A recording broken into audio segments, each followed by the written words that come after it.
Suppose we have a quadrilateral whose sides are A, B, M, and N, and suppose this is one of its diagonals, and we have that this angle is x, this angle is y, this angle is alpha, this angle is beta, and the length of the diagonal is d. Then what can we get by applying the laws of sines for this triangle and this triangle? Well, let's see what we have for sine of x divided by sine of y. Sine of x from this triangle is m times the sine of alpha divided by d, and sine of y is n times sine of beta divided by d.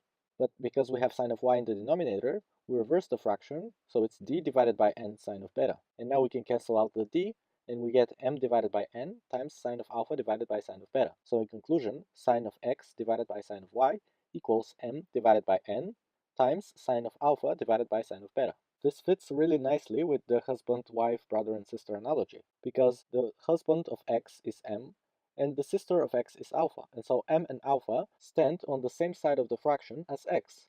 And n and beta are the husband and sister of y, and so n and beta stand on the same side of the fraction as y. We can rewrite this equality in terms of m divided by n, and we get sine of x divided by sine of y times sine of beta divided by sine of alpha. So m divided by n equals sine of x over sine of y times sine of beta over sine of alpha. So we put x on the same side as m in the fraction because x is the wife of m. And when it comes to alpha and beta, we can see alpha and m are not really good friends, so we should put them on the opposite side of the fraction. So if m is above the fraction, then sine of alpha is below the fraction. This is the optional problem.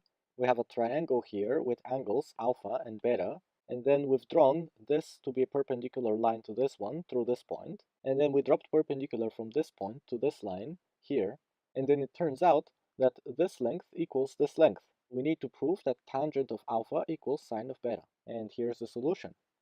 If this angle is alpha, then this angle must be 90 minus alpha, and if this segment is x, then this segment is also x. Now we can apply the law of sines for this triangle, and get the ratio of this sine to this sine. So we get that sine of alpha divided by sine of 90 minus alpha equals sine of beta divided by sine of 90 times x divided by x. And now we can cancel out the two x's, and we get sine of alpha divided by sine of 90 minus alpha equals sine of beta divided by sine of 90. But we know that sine of 90 degrees is 1, and sine of 90 minus alpha equals cosine of alpha. And so we got that sine of beta equals sine of alpha divided by cosine of alpha.